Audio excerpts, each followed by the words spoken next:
Have you ever been to the middle of a woods? Well, today's story is about two children who got lost in the woods, and this is what happened to them. This is the story of Hansel and Gretel.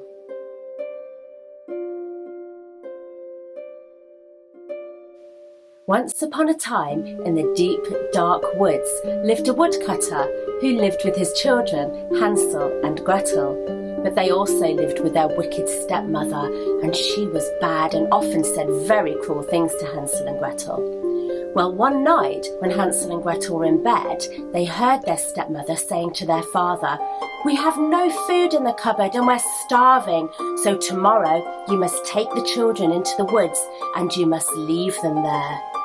Well, the woodcutter didn't want to leave his children in the forest. He loved them dearly. And when Hansel and Gretel heard this from their bedroom, they became very, very scared. But Hansel was a very clever boy, and as soon as his stepmother and father had gone to bed, he snuck out into the garden and found some stones that were glowing in the moonlight, and he put them in his pocket. And the next morning, when the wicked stepmother called Hansel and Gretel down for breakfast, she told them that they were going to go into the woods and help their father chop wood today.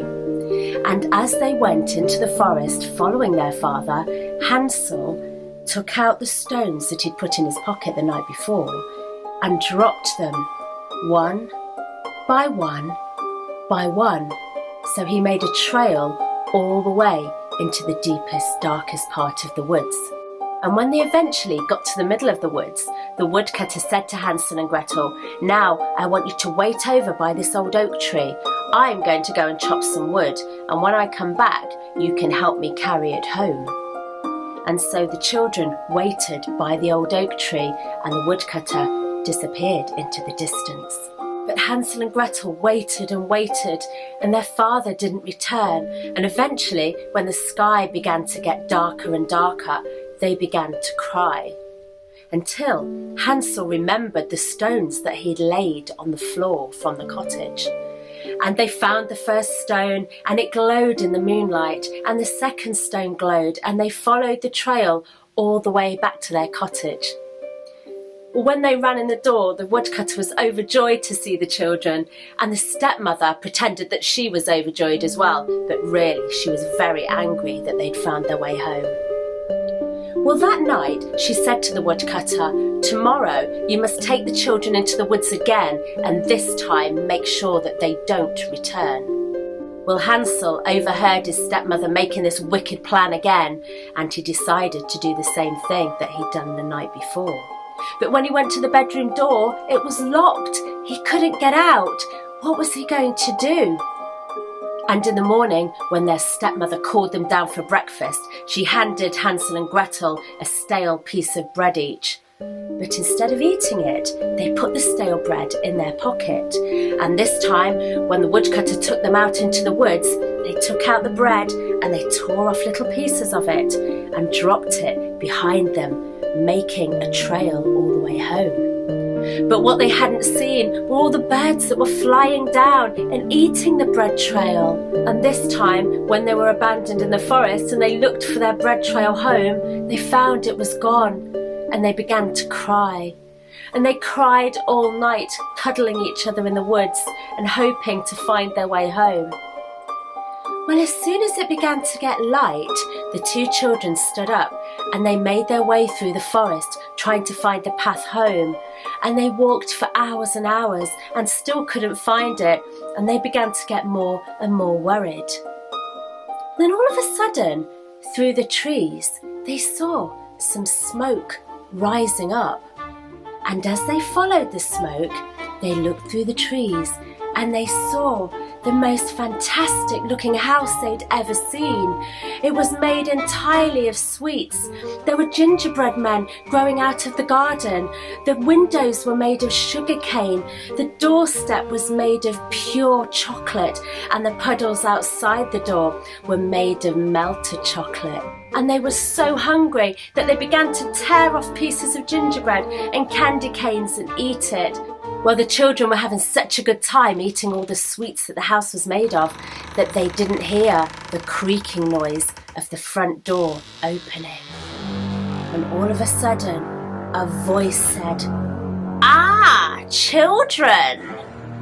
Are you having a nice time eating my house? Well, the children were very shocked and they looked up and they saw in the doorway a woman with long, spindly fingers, and her nose was long and twisted. The children were quite shocked. But then the old woman smiled gently at the children and said, "Don't be scared. You're obviously hungry. Why don't you come in and I'll feed you?" Well, what would you do? Would you go into an old woman's house that you didn't know, and especially one that looked like that? Well, Hansel and Gretel were so hungry and so relieved to see somebody that they agreed and they went into the old woman's house. But it was the worst mistake that the children could have ever made, because the woman was really a wicked witch, and as soon as the children were inside the house, she slammed the door and locked it. Then she pushed Hansel into a metal cage and locked the door, and she said to the children, "Now I am going to fatten you up, boy, and as soon as you are fat enough, I'm going to cook you, and then I'm going to eat you. And you, girl, you're going to cook for me and clean the house." Well, the children were very scared, but what could they do? Because they couldn't run away. The wicked witch had the key in her pocket.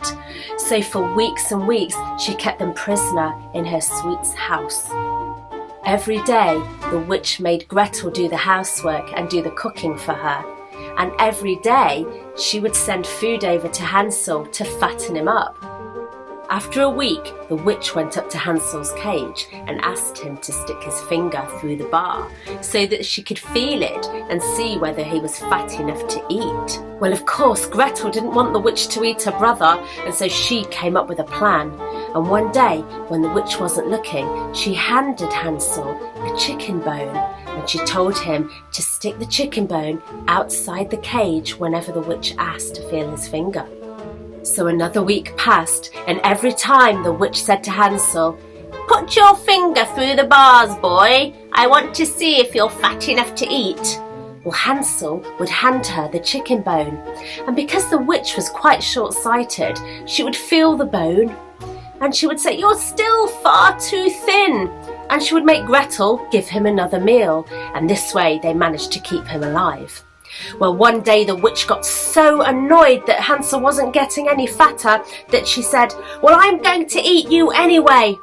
And she ordered Gretel to light the stove.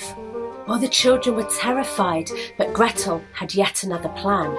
She went over to the stove as the witch had asked, and she lit it. And when it was nice and hot and the flames were nice and high, she went over to the witch and she said, "Witch, how do I know if the oven's hot enough?" Well, the witch was so annoyed. She said, "You stupid girl, come here, I'll show you if it's nice and hot." And the witch walked over to the oven door. She opened it and leant inside.